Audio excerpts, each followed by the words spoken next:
Welcome to the Skeptic Zone, the podcast from Australia for science and reason.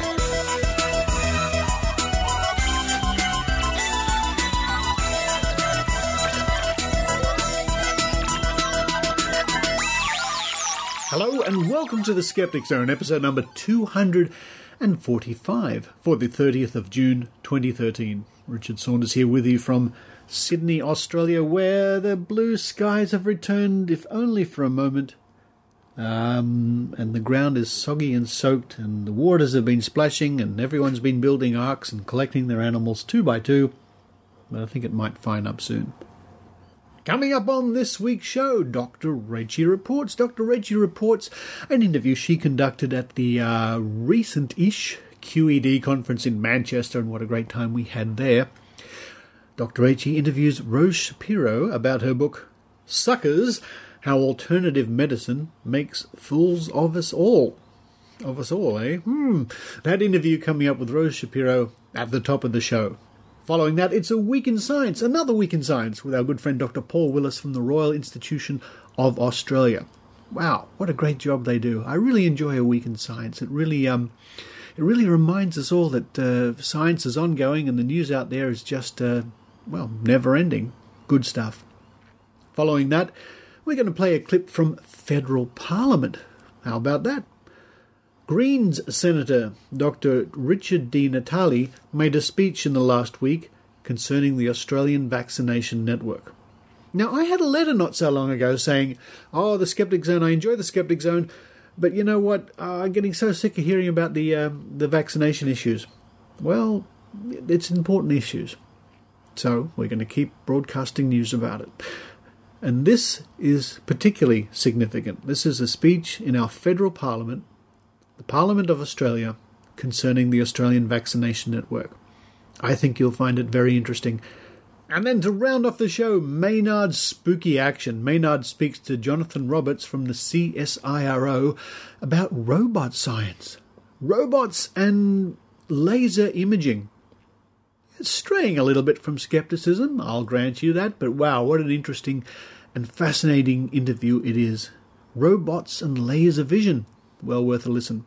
And to be honest, folks, where would we be without Maynard and his spooky action, I wonder. And I'm so sorry that Maynard won't be joining us this year at the amazing meeting at TAM, because I know what a great time he had last year, running around like crazy. He was like the Golden Flash. He was wearing a golden blazer or a coat of some description like you'd see in a Las Vegas lounge, interviewing everybody and anybody and running outside and interviewing the dogs and the cats, and he was just incredible. And Skeptic Zone listeners will well remember his interviews from the amazing meeting last year. Went for months and months. It was just fantastic. So Maynard, I'm sorry you can't be with us this year at the amazing meeting. We're going to have a great time. Well, we're going to try and have a great time without Maynard. I'm looking forward to giving my talk, Looking into the Mind of the True Believer, where I'll be discussing psychics and power bands and water diviners and firewalkers and things like that. And I'll be in the big hall just outside the main auditorium doing water divining demonstrations, power balance demonstrations, and making origami. I hope if you're coming to the amazing meeting, I do hope you'll come by and say hello. I don't think I'll be hard to find. And speaking of skeptical conventions, big news. Tickets for the Australian Skeptics National Convention go on sale from July the 1st, which is, well, tomorrow. Or if you're hearing this, it's probably today or yesterday, or you better check this out. Tickets for the Australian Skeptics National Convention to be held in Canberra in November are available from July the 1st, says the website. The convention will be held at the CSIRO Discovery Centre in Canberra from the 22nd to the 24th of November. The theme is Landing on the Truth, Science, Skepticism and Conspiracy Theories. This convention is timed to coincide with the 50th anniversary of the assassination of JFK, not to mention the first Doctor Who program.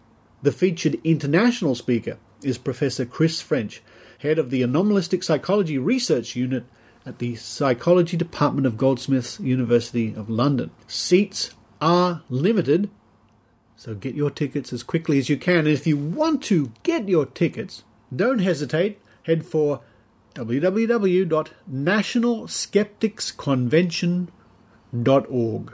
There you are, nationalskepticsconvention.org. News about the agenda, the venue, the speakers, the accommodation, dinner.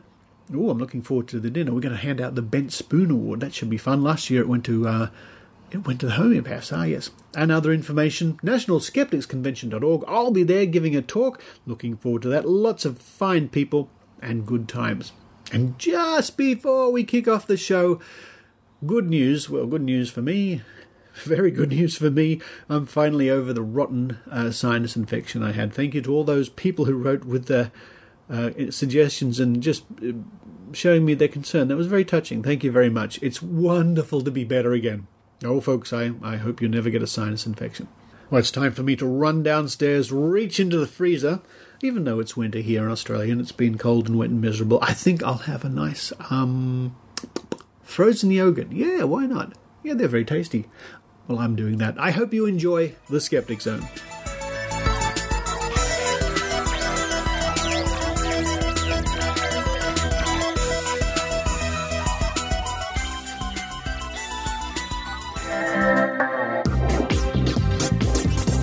Now it's time for Dr. Rachie Reports with Dr. Rachel Dunlop. Hi, so we're here at QED with Rose Shapiro. Hi, Rose. Hello. How are you enjoying the conference? I'm having a great time. It's fabulous. Good. So you gave an interview yesterday about your book, Suckers, How Alternative Medicine Makes Fools of Us All. But your background comes from journalism, doesn't it, from working in magazines? Yes, that's right. I've worked in the mainstream press for quite a long time, particularly in women's magazines and also in the health trade press as a health writer. And through that you came across AltMed, didn't you? Yes, very much so in women's magazines mainly, as in this sort of strange blurry hinterland between beauty and health, I think is where it occupies it. Yeah, so tell us how you came to write the book.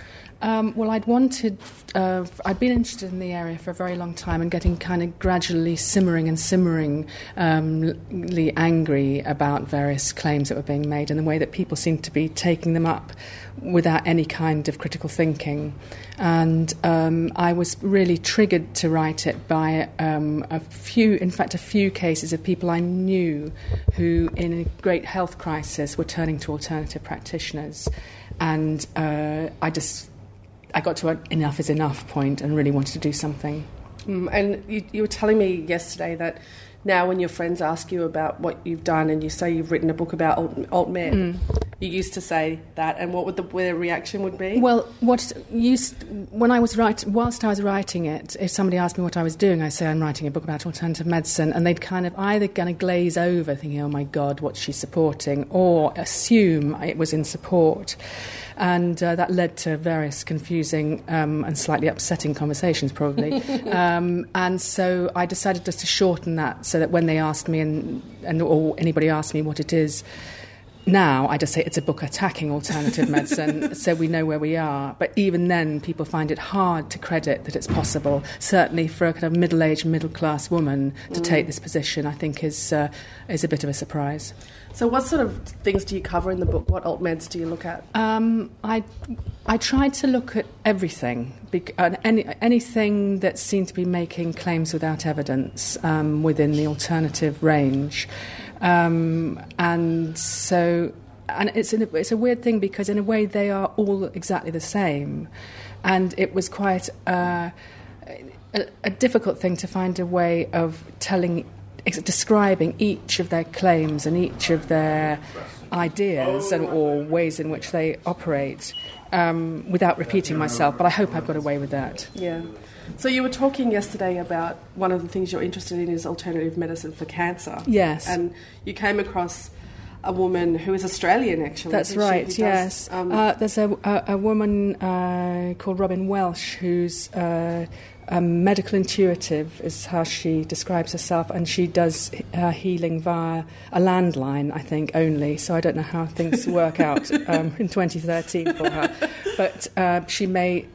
But as I found, the alternative practitioners are infinitely adjustable. They can find that they do suddenly find new energies that operate on a mobile phone that they were not aware of until now. So maybe she's up to date. Yeah, because she has issues with vibrations coming from phones and cameras and things like that. I think she does. Yes, I think there are negative energies which I'm sure must fog up the communication systems in a way I just don't understand. Yes. So you have investigated quite a lot of alternative things for cancer. What have you come across that has really made you angry, or disappointed, or upset? I think anything that leads people to have false hope, because I think it's the cruelest thing to do to a person who's facing a serious illness. I can understand how appealing it is. I've had breast cancer myself, and I know that the moment when you're embarking on chemotherapy, the idea of having a flower remedy instead is it's wonderful, because it's a very hard road to travel if you have conventional treatment, and so that part of it that's the false hope, I think, is really the worst thing.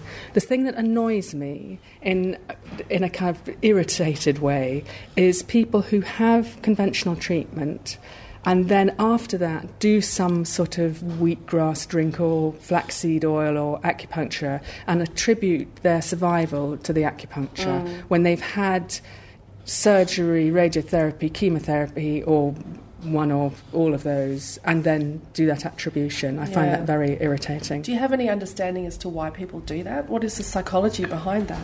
I think there is... I have to say that I think that people who use alternative medicine clearly like using it and find it very helpful and empowering, and I think that's probably the key, particularly in relation to cancer, because cancer makes you feel that you have no power, that you have you're confronting something that is bigger than you are. And I think alternative medicine keys in really effectively to the need to feel that you're taking some control.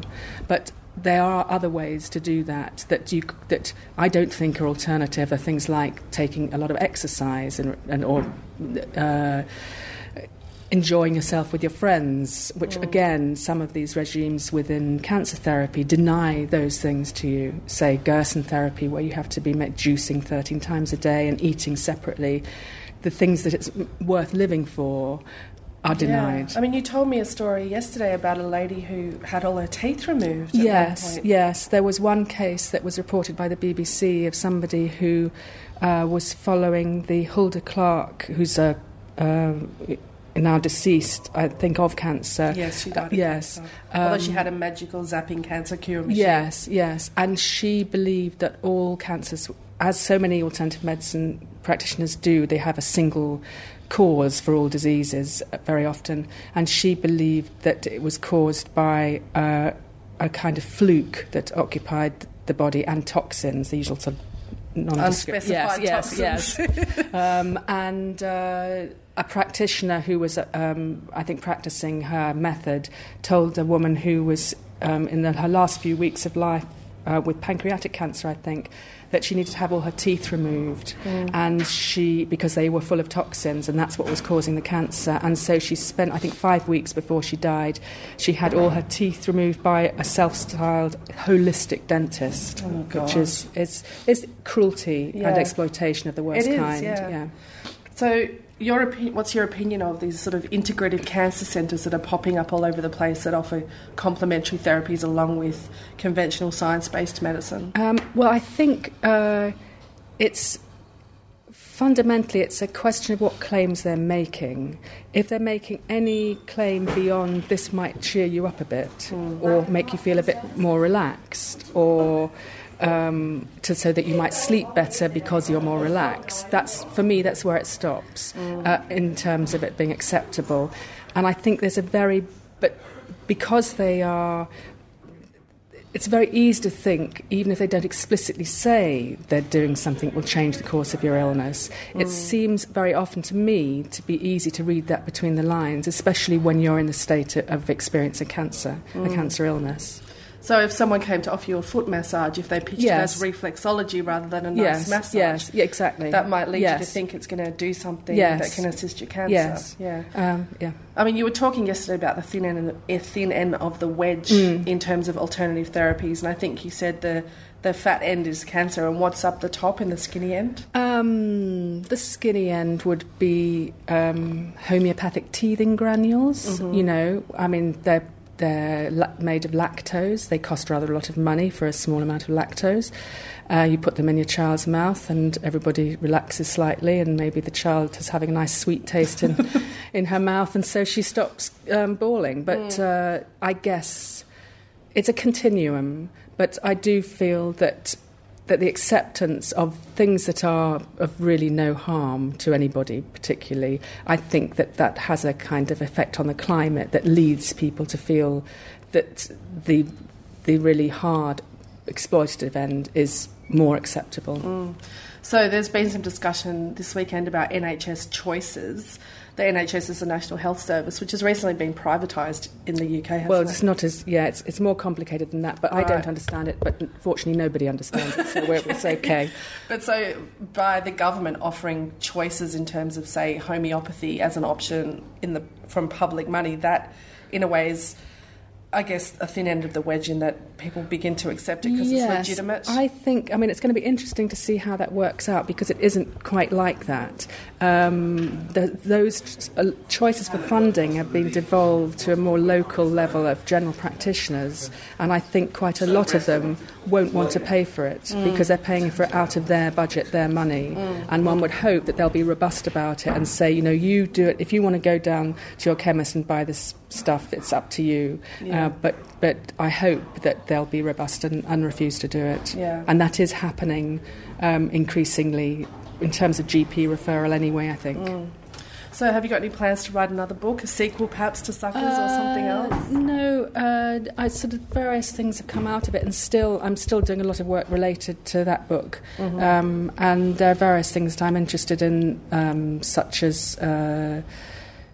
I discover that a lot of the illnesses that a lot of the people who go to alternative practitioners have what are often described as medically unexplained illnesses, and they can be horribly exploited by alternative practitioners, and say people with conditions like chronic fatigue syndrome go from one to another because they're promised so much. But they're not really helped. Yeah. Is that something you've been looking into? Yes. Well, I hope we do see another book from you, Rose, because we love your book. And thank you. My colleague Jo Benamou, who's on the podcast, says she uses your book for references all the time. Good. It's apparently got Post-it notes and dog-eared. Brilliant. Well, the good thing about it is because it's all based on ancient wisdom, which never changes, it's always up to date. It'll never go out of fashion. Well, thanks for talking to us, Rose. It's a pleasure.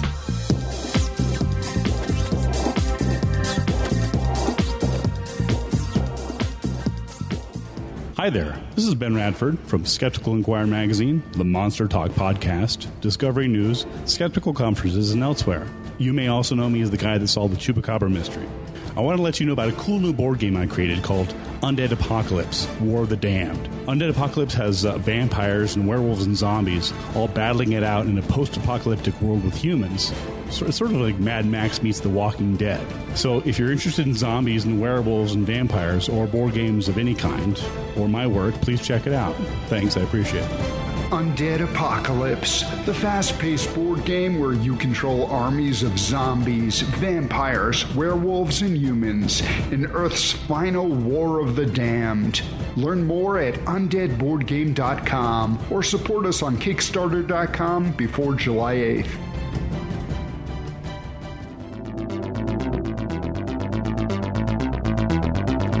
Welcome to A Week in Science from RiAus. This week, regrowing nerves, genes for migraines, and monkeying around with social networks.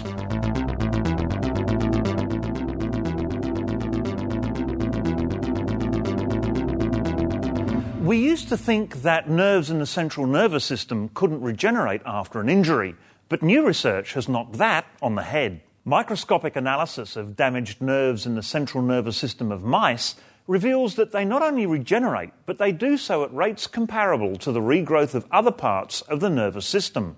The researchers are unsure why or how this regeneration happens, but the observation opens up new areas of research into regrowing damaged nerves in humans. There's good news for sports fans this week. Humans have evolved for throwing. A number of anatomical features in the human shoulder have been shown to boost throwing power and accuracy. These shoulder features only appeared after we started walking upright, when the hands and arms were free. These features date back at least 2 million years to our ancestors Homo erectus, suggesting their anatomy developed to throw spears and other objects when hunting. You're listening to A Week in Science from RiAus. And now, 4 science headlines in 30 seconds. 12 sites on the human genome have been linked to migraines. Ants remember visual clues to help find their way home. Plants accurately measure their stored energy and then calculate how much to use to last them through the night. And a strong correlation has been found between people's maths ability and the likelihood that they will default on their home mortgage. And finally this week, monkeys use social networks to spread ideas. Dominant monkeys were isolated from their troops and shown 2 different ways to open a box containing food, either by lifting a flap or pivoting that flap from side to side. When these monkeys were reintroduced to their troops, researchers followed how quickly the new behaviours spread. They found that groups organised around a strong central leader spread the new ideas more quickly. RiAus goes to Western Australia next month for a special event in Albany. We're asking what the future holds for regional towns like Albany in the face of impending global problems. More details can be found on our website, riaus.org.au. That's been the highlights of another big week in science. For more information and other science news, check out the RiAus website, riaus.org.au, where you can also sign up for notifications of future episodes. You can follow A Week in Science on Twitter using the hashtag WeekInSci. I'm Paul Willis, and on behalf of the RiAus team, see you next week.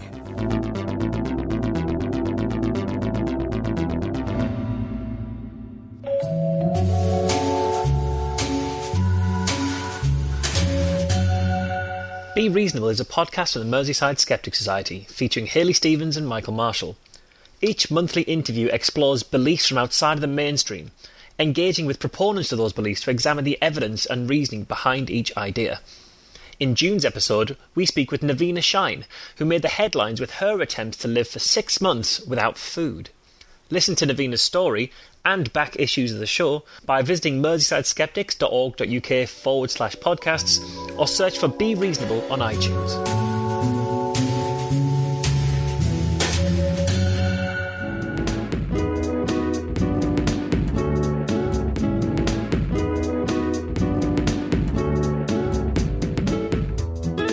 Pressure continues to rise on the Australian Vaccination Network to shut down.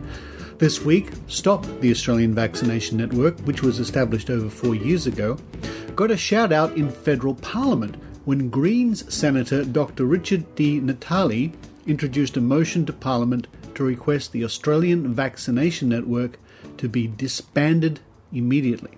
The motion was voted in unanimously on Tuesday, and on Thursday he made a 10-minute-long speech detailing the reasons why the Australian Vaccination Network needed to be stopped. We'll play a section from that speech in a moment, but just to remind listeners, this is not the first time the Australian Vaccination Network, or AVN, have got a mention in Parliament, in a derogatory sense. But this is the first time a federal politician has become involved. In New South Wales, there has been several occasions where politicians of all colours have stood shoulder to shoulder, united in their damnation of the AVN. Dr Rachie's blog details some of the excerpts from the New South Wales statements, and I'll link to this in the show notes.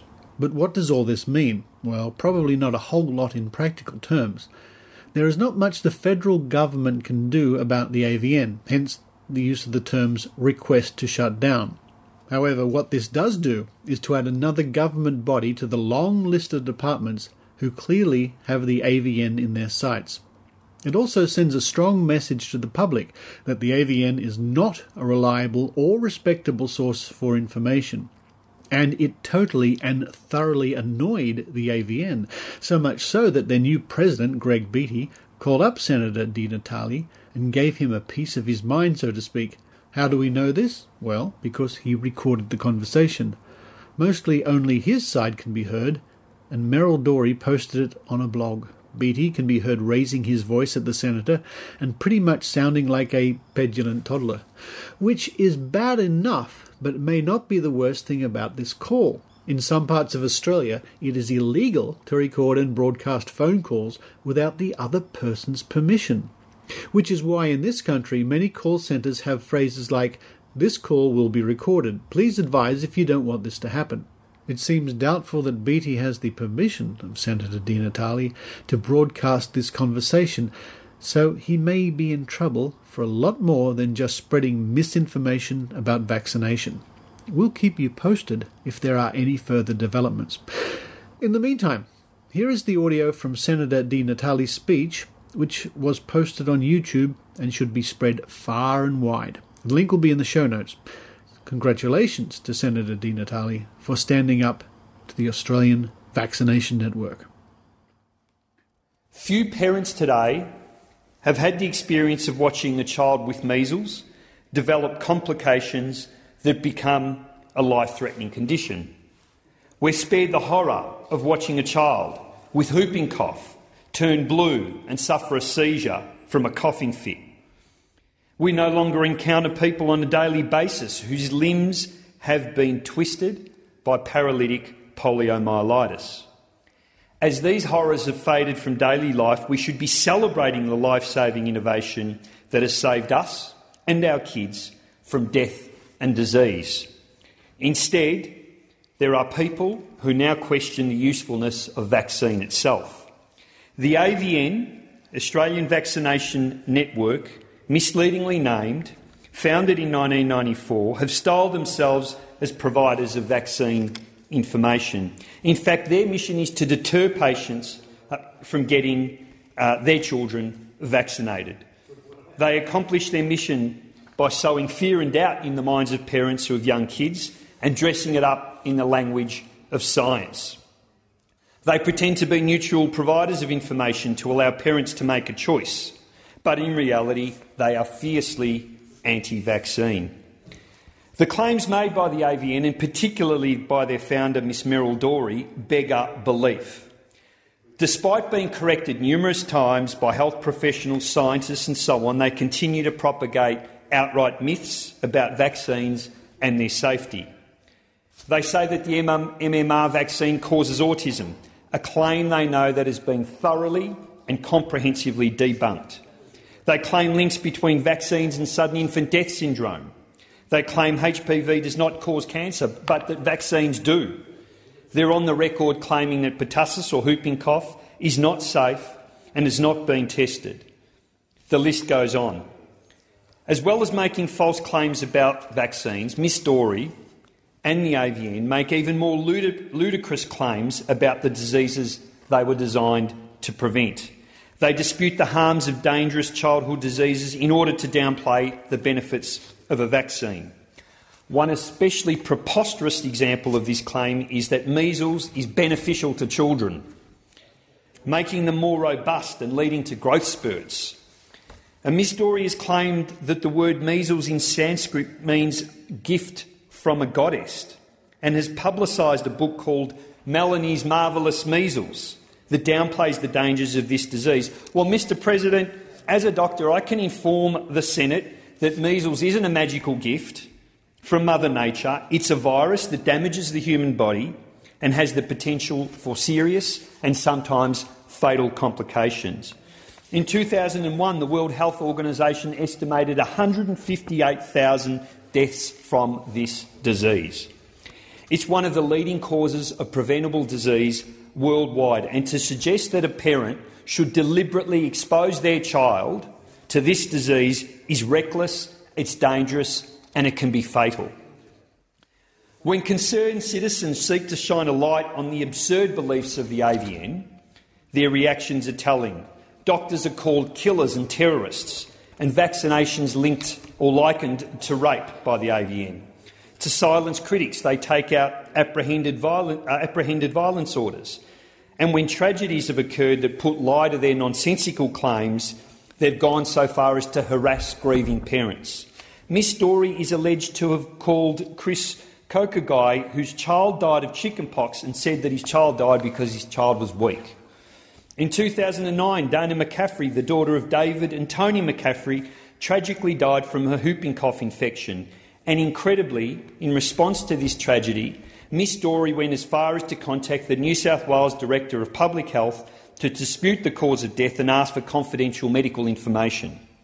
When the story became public, they had to endure months of harassment from the AVN and had to endure watching Dorey go on TV, denying a child could die of whooping cough and accusing them of turning Dana into a martyr. But fortunately, there are people in the community fighting against the harmful and bullying tactics of the AVN. In response to this disgraceful harassment of the McCaffreys, the group Stop the AVN was formed with the purpose of combating the dangerous campaign. And I'm grateful to people like Daniel Raphael, Peter Bowditch, Ken McLeod and others who have endured the harassment of Miss Dorey and her followers, but they do it in order to save other parents the unending pain and heartache that they themselves have had to endure. Mr. President, Dana McCaffrey was too young to receive the whooping cough vaccine. She died, though, because the vaccination rate in the Northern Rivers area of New South Wales, where she's born, is alarmingly low at only 70%. When you reach a threshold at that level, the conditions for an outbreak occur, and the virus was only able to survive and thrive in that community because vaccination rates were so low. And it's this area, this very area, where the AVN is strongest and where they're based. They are the consequence of an irresponsible campaign based on fear and lies. Unfortunately, I don't have time to complete the catalogue of crimes against reason and common decency perpetrated by this group. I don't know what motivates them. I imagine that they are sincere, but they are misguided, probably due to some combination of superstition, paranoia and scientific illiteracy. All of that can be forgiven, but the tactics they've used to spread their message of fear and doubt to unsuspecting parents are abhorrent. It's true that we do enjoy freedom of speech in this country, and I'm a fierce defender of that freedom. But because of the potential for harm, we've rules about misleading medical claims. We regulate medicines and we regulate doctors. In the case of the AVN, that regulation is not working. For instance, among the many complaints held against Miss Dorey and her group, the TGA ordered her to retract claims about a dodgy cancer cure called Black Salvate, but she's not done that, in violation of the TGA order. Well-meaning parents in this country who go in search, in good faith, for information on vaccines are confronted with AVN propaganda. And without knowing the background, it's difficult for them to weigh the credibility of this information in comparison to the medical literature. It's no wonder some parents are deciding to delay or forego vaccination, but it could be a fatal decision, and for that reason the AVN need to be held to account. I condemn them, the Australian Greens condemn them, and the Australian Senate condemns them.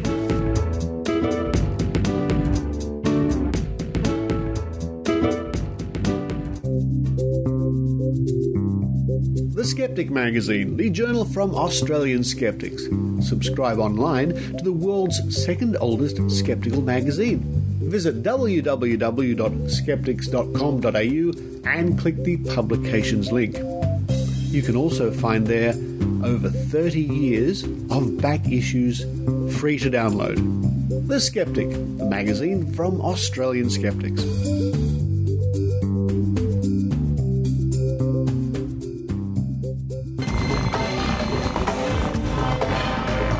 Here's Maynard's spooky action at a distance.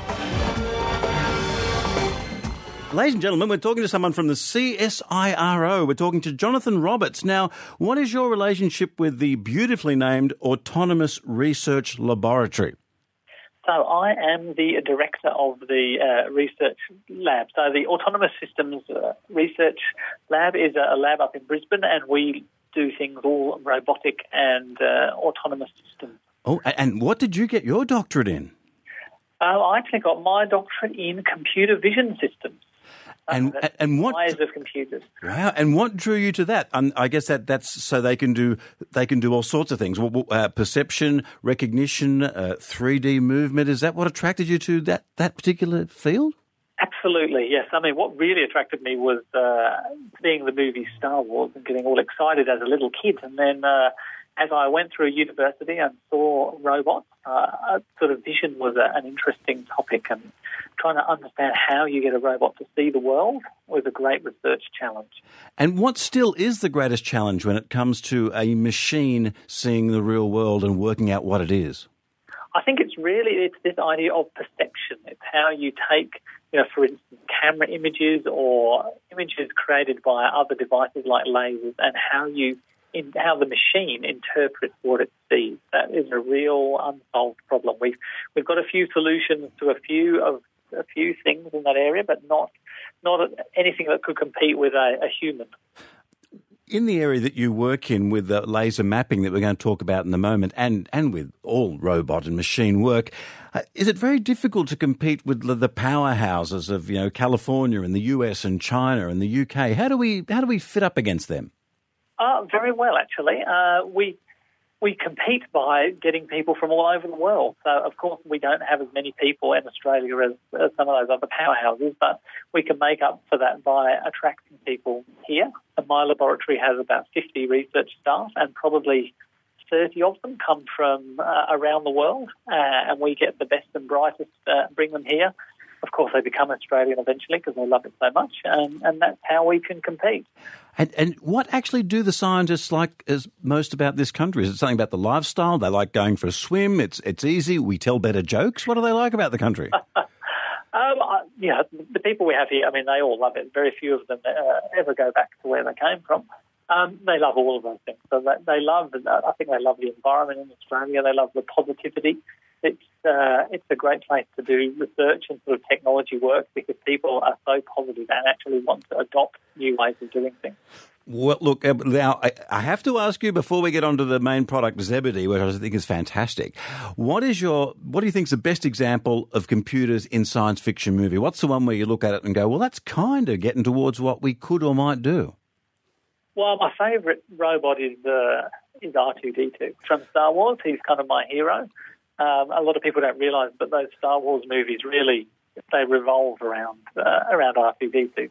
It's all about him, and he's kind of this great little robot that can do everything and wants to save the galaxy. He's definitely the one. Well, I thought you might have gone for more of a Blade Runner replicant kind of thing, with the very advanced robot that can't be taught apart from a human. They're a bit scary. Yeah. And do you think that is, if you try and make a robot a bit too much like a human and you don't quite get it right, it looks a bit eerie, doesn't it? It does, and there's an official term for that. It's called the uncanny valley, which is this idea that when you get a little bit, if something's perfect, it's okay, and if something's really different, it's okay. But if it's in that in-between state where it's getting a bit realistic, but it's just uncannily, it's just not quite right.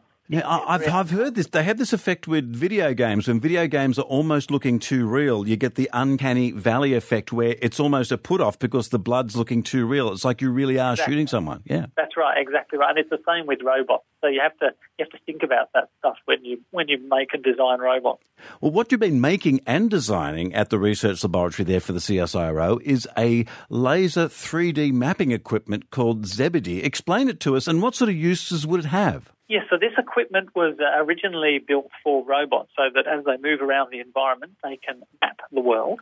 And our researchers realised that humans could also use it. So it's a system that can be used to, as you walk around, you wave it's like a magic wand. It has a laser scanner on the end of a little handle, sits on the end of a spring, and you walk around an environment. So you could walk around buildings or a forest or anywhere you want to map. And it actually maps the whole world in quite a lot of detail, so sort of about a centimetre level of detail. And it maps it as fast as you can walk around. So You can go and map, a historic site, and we've done a number of those, or you could map a cave system. We've mapped Jenolan Caves in the Blue Mountains. You can check that all the mapping information is all there because it's very fast and easy to use. And then you can load that into, whatever computer modelling package you might use to sort of actually do your work. And what's the range of it? Because obviously a laser can potentially go on infinitely depending on how its weakness is. How high can you map if you're in a very tall room or outdoors? I've seen it being used in the bush. That's right. So the lasers, they typically work, the ones we use can work to about 20 metres. And really the limit there is keeping the laser nice and low powered so that it's completely eye safe. Yeah, so what's the limit of the power of the laser you can have on something that's just waving around at an angle in public? You can probably, it all depends, of course, on the amount of energy coming out of the laser, but we typically see lasers that will work up to a couple of 100 metres that are so-called eye safe. But those ones that have those greater ranges tend to be larger, bigger and bulkier. So the small ones for handheld go to about 20 metres. The first thing I thought when I saw this, and it tells a lot about me, is I thought dance parties. If everybody at a dance party had one of these in a blackened room with a smoke machine going, it would be awesome. Yes, I can just see it. And come on, you must have some good Christmas parties where you let the lasers go in the lab. Come on. Well, they're actually not visible. So these lasers they're all near infrared, and we can't quite see them. Our eyesight doesn't quite see that frequency. And this is where mining would come in handy too. You could do it as often as you like, and you can tell if there's been a shift in the earth. Exactly right. And there's a probable use in underground mining. There's an issue called tunnel convergence, where tunnels, of course, they often shrink and get narrower over time as the weight of the earth above them moves them, and of course miners like to monitor that to see how it's going. And I must explain to people how it's used again. You walk along, you hold it at about chest height. It's on a spring, so the walking motion starts moving the laser around, and that's how it does its mapping. And what country do you think would like it? Obviously mining in Australia. Who has the money when it comes to this kind of thing? Who do you normally pitch to? Everyone would think automatically Americans or Chinese, but is there some other market we forget about? Well, it's. I think this will have worldwide appeal. It's currently being commercialised by a company based in the UK, who, of course, sell it internationally. But I really think this will be a worldwide product. It can be used to map so many things. And Jonathan Roberts, as someone who knows the industry and the technology industry, someone might be about to go into uni, they're not quite sure. They might do chemistry, they might do physics. What would you recommend they get into for the future boom area of Australian technology? So this whole area of robotics is actually quite multidisciplinary, which is very good. So we have people here working who are mathematicians, they're electrical engineers, we have mechanical engineers, we have physicists. Myself, I'm actually an aerospace engineer, so that's where I did at university in my first degree. And there's a new breed of engineers called mechatronic engineers. A number of universities in Australia now do mechatronics as an engineering degree, and that's kind of a fusion between mechanical, electrical, and electronic engineering. So kind of that whole broad range of engineering, I think, would be a great thing to do. Look, thank you very much for your time today. And as an aeronautics engineer, again, we can get insight. What's your favourite plane ever? I'm a bit of a fan of the Adoro bomber, the first ever jet bomber the Germans made. I like it. It was a bit weird. What's your favourite aeroplane ever, as someone who knows about aeronautics back to front? The Mosquito from World War II. Was that purely because it was made of wood? Yes, absolutely. Exactly. Oh, well, yeah. Well, you just wouldn't think, OK, let's make something groundbreaking. Hey, let's use some wood for it. Yeah, you clearly know your aircraft. I'm impressed. Oh, I just stay up too late watching people fight Germans on television. You sort of tend to pick up this sort of knowledge. That's right. Look, Jonathan Roberts, thanks for chatting to us. And what website can people go to find out more about Zebedee and this 3D mapping system and what you get up to at the Autonomous Research Laboratory? I love that name. So if you just go to CSIRO.au, we have a very simple website address at /ASL, and the ASL stands for Autonomous Systems Lab. So csiro.au/ASL, and you'll find all sorts of our interesting research. Well, thank you for talking to us from the Autonomous Systems Lab today, Jonathan Roberts. You're welcome. Thank you for having me.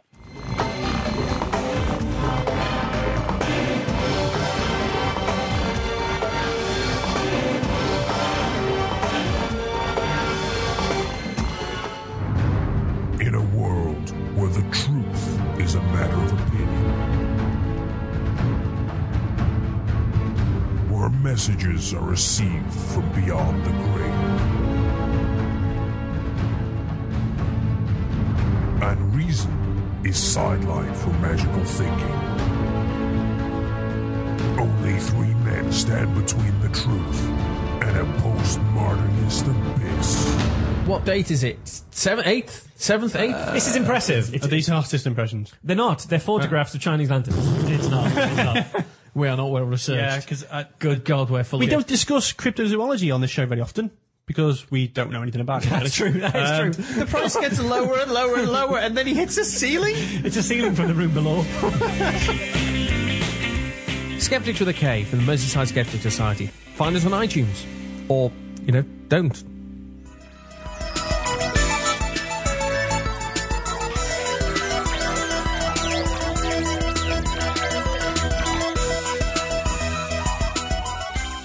Thank you for listening to the Skeptic Zone.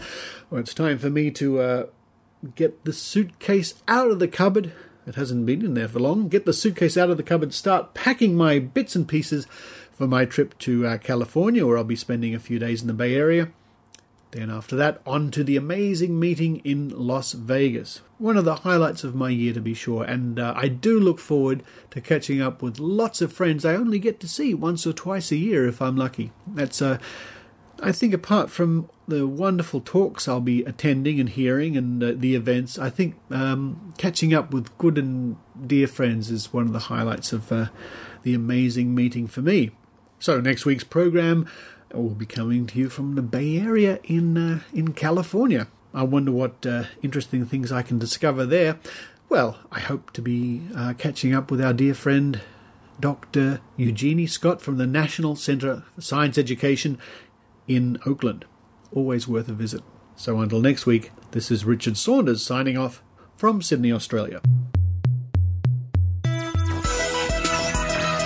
You've been listening to The Skeptic Zone.